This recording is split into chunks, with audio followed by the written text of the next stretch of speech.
한화시스템 2023년 1분기 실적을 스로프트 회계로 분석하고 연말까지 매출액을 예측해보는 내용을 진행하도록 하겠습니다. 매출은 2.3% 증가했고요. 영업손실 125억 원이 발생이 됐습니다. 가공비 배부 재고자산 회전율은 1.2회전으로 산출됩니다.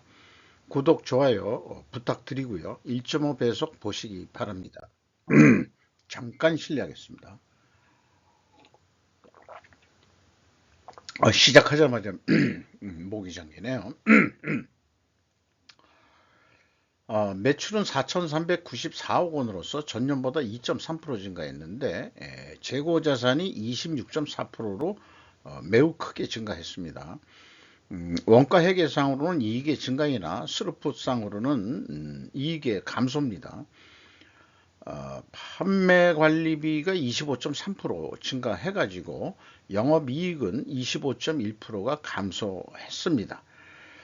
그래도 흑자 209억 원이 나온 거로 이렇게 결산이 됐습니다. 그러면 스루프트 회계로 분석한 내용을 말씀드리면은 매출에 비례하는 매출 재료비는 8.2%가 감소했습니다. 이거로 봐서 쉽게 우리는 원재료 가격이 하락한 것 같다. 이렇게 이제 쉽게 추론해 낼 수 있겠습니다. 운영비용이 25.8% 증가했고요. 그 결과 영업손실 125억 원이 발생이 됐습니다. 영업이익이 185% 급격히 하락을 했습니다. 원가회계 영업이익보다 무려 334억 원이 적은 수치입니다. 이것은 가공비 배부 재고자산이 크게 증가했기 때문입니다. 재고자산 내역을 보면은 WCAI 가공비 배부 재고자산이 673억 원이 증가를 했습니다. 현재 그 제공품이 3,178억 원이 돌아가고 있다는 얘기인데 과연 이게 공정이 어떤 공정인지 몰라도 과연 3천억이나 되는 그 제공품을 실사할 방법이 있을까라는 궁금증을 자아내게 하네요. 비용의 성격적 분류 내용을 1번과 2번으로 디커플링해서 분석을 해보면은 A 재고자산의 변동이 BC에 표현되어 있는 것으로 봐서는 변동 범위가 전체 재고자산으로 인식이 됩니다. 똑같은 그 일관된 회계 원칙을 가져가면은 뭐 된다 하는 소리 있지만은 전체 재고자산을 기준으로 가져가는 것은 성과 왜곡이 일어난다 이렇게 볼 수 있고요.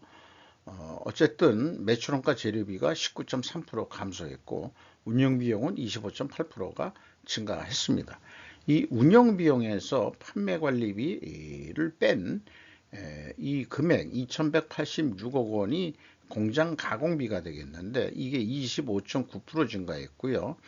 가공 비율로는 5.7% 상승했고 상대적으로 원재료 가격이 하락한 것으로 이렇게 나옵니다. 따라서 원재료 가격이 또 하락했다고 2차 추론도 동일하게 원재료 가격이 하락했다.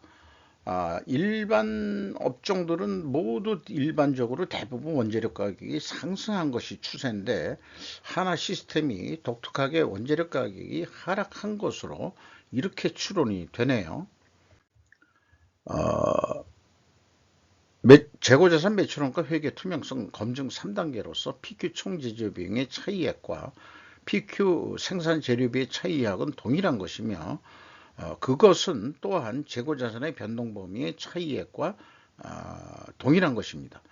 그런데 이 차이액이 무엇인지 확인할 수 있는 합리적인 추적할 단서는 찾지 못했습니다. 이 수치대로만 해석을 한다고 그러면은 매출원가를 조금이라도 낮춰가지고 영업이익이 매출이익이 더 나오도록 한 결과가 된다. 그런데 매년 동일하게 이렇게 발생이 된다고 그런다면은 뭔가 특별 원인이 있을 텐데 그것이 무엇인지는 외부에서 알 방법은 없죠. 어, 현금 흐름표 기준 전체 재고자산의 증가액은 일치를 합니다. 2022년도 전 분기에는 무형자산 대체가 한 27억 2,100만 원이 있네요. 그래서 일치를 합니다.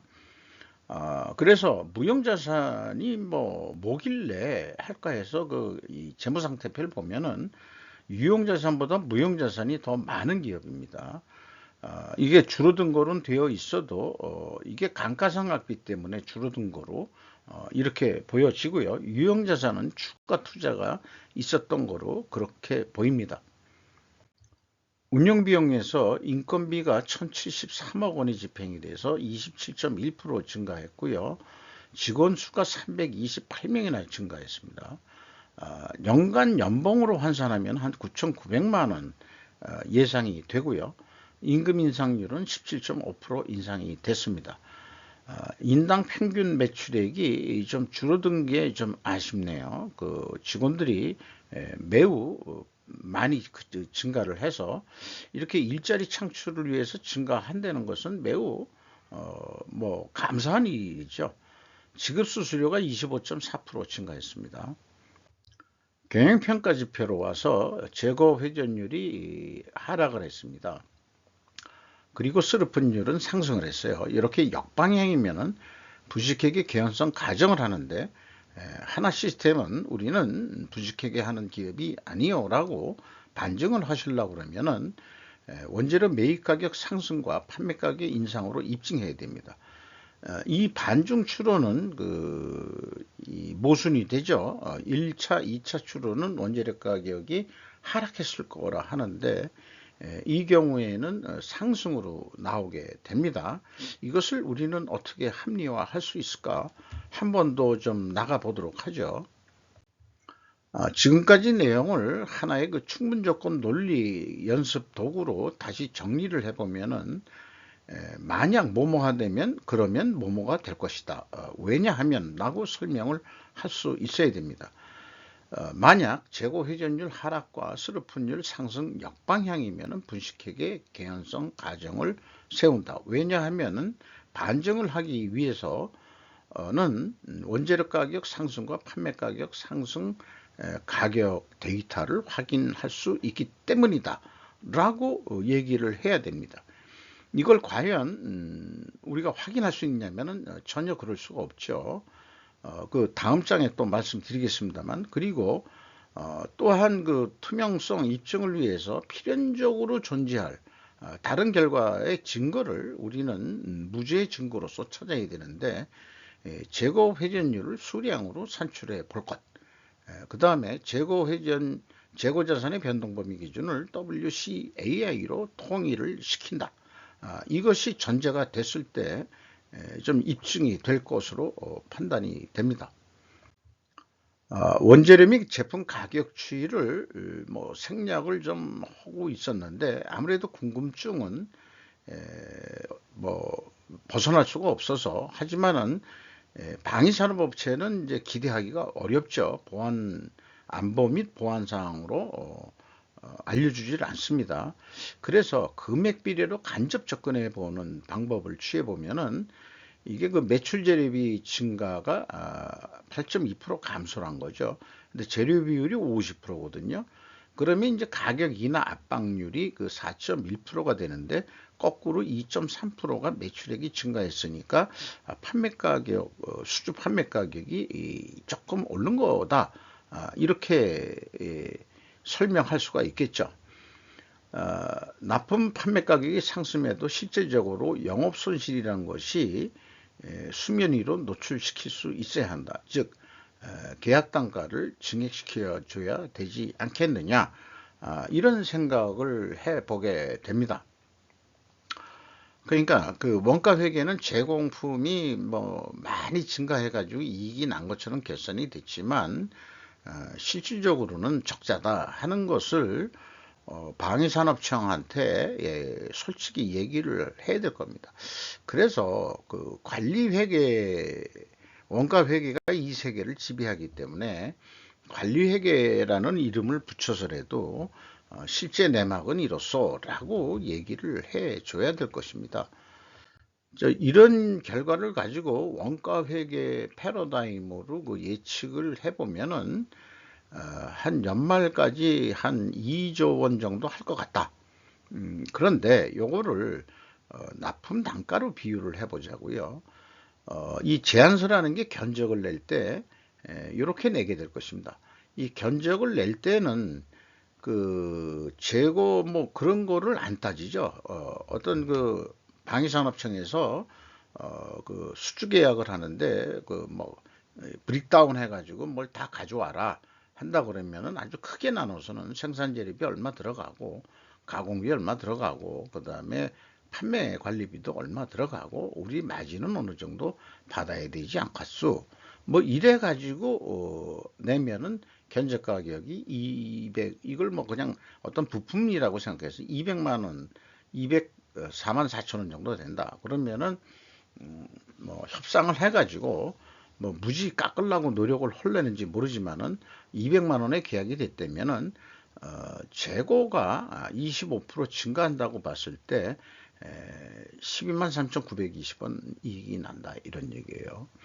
요거는 그 앞 단계 26% 올랐을 때고 25%가 증가한다면은 11만 9,340원이 이익이 나는 것으로 되어 있습니다. 요거로 만족할 수도 있죠. 그런데 이제 재고에 돈이 너무 많이 들고 재공품이 너무 많다. 그걸 줄여라. 그 줄인다면은 빨리 만들어 가지고 납품을 한다는 얘기인데 매출액이 고정되어 있는 상태에서 재고만 줄일 수 있는 그런 게 있다 그러면 생산을 그만큼 덜하고 원재료 투입을 좀 덜 하는 거죠. 그러면은 적자가 나버립니다. 이게 이제 그 원가액의 아주 고질적인 문제를 극명하게 그 나타내는 그런 사례라고 할 수 있겠습니다. 그러면은 스르프 입장에서 뭐 생각하는 건 단순해요. 어, 뭐 1분기 실적의 그이 4배가 될 것이다 하는 것을 300% 하면 4배가 되거든요. 1 더하기 300% 하는 겁니다. 그러니까 결국 400%란 얘기죠.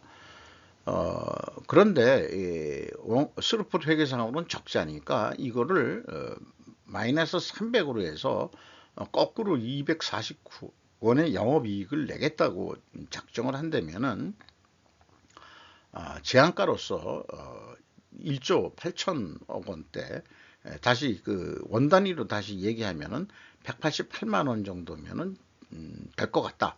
이렇게 예측을 해볼 수 있겠어요. 요 갭이 이 손익분기점 방식과 매출 재료비, 이 손익분기점은 운영비용 중심으로 생각하는 거고, 그 다음에 그 밑에 이 것은 매출 재료비 기준으로 생각하는 거예요. 그래서 이게 나름대로 좀 해보면은 재료 비율이 그냥 그 4배 나간다 하더라도 이익을 내기 위해서는 결국은 재료 비율을 좀 낮춰야 된다는 뜻은 뭐냐 그러면 그 스르픈율을 올린다는 얘기인데 이 얘기는 스르픈율 올린다는 얘기는 판매 가격을 한 2.9% 정도 그 올려주는 거로 그렇게 지금 뭐 그 계획을 세워보는 거죠. 그렇게 해서 이렇게 그 188만 6천원으로 견적을 냈는데 또 내고를 당해가지고 185만 원에 계약이 됐다. 그럼 남는 거는 4만 2천 원뿐이 안 남는다. 이건 너무 작다. 그래서 재고 회전율을 5회전 7.7% 증분시키는데 성공한다 그러면은 원가 회계에서 계약한 그 금액인 그 200만 원 선에 거의 근접하게 됩니다.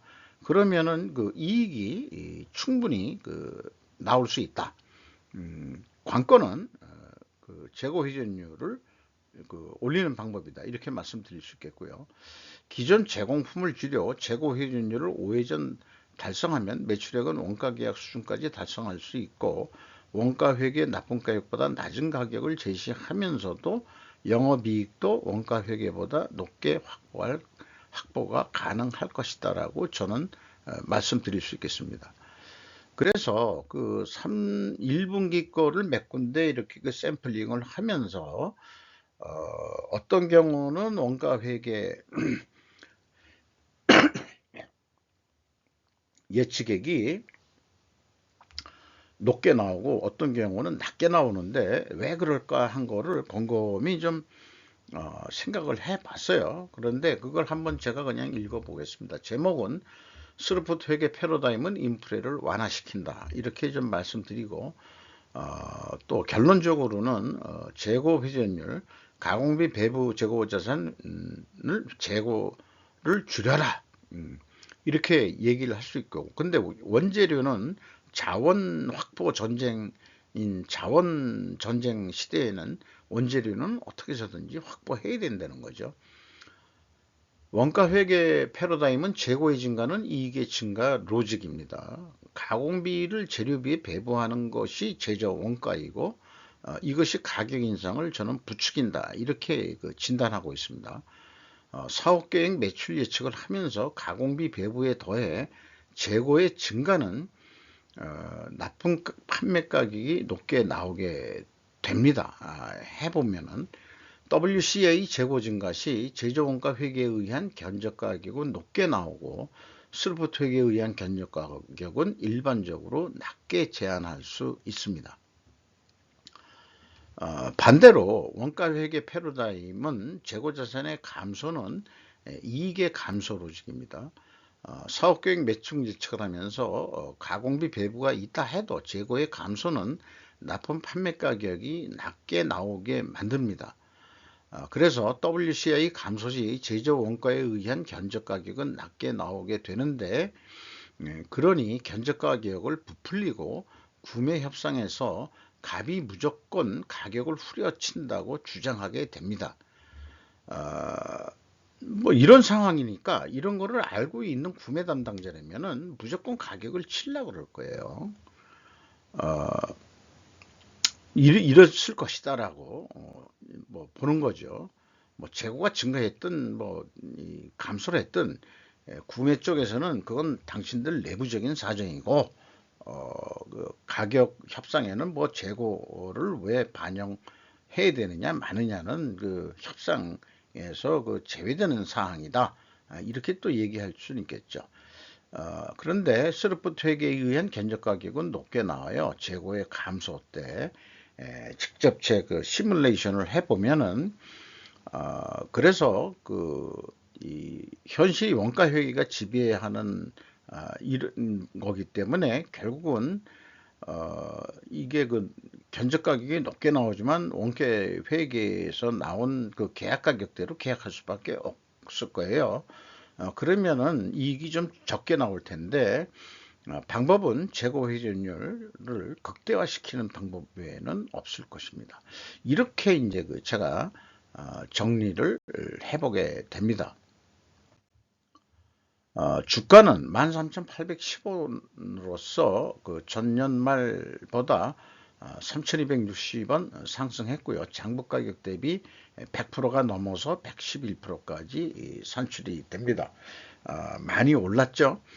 5% 이상 주주명을 보면 하나 에어로스페이스가 46.73%, 하나 에너지가 12.8%, 국민연금공단이 거의 6% 정도 지분을 소유하고 있습니다.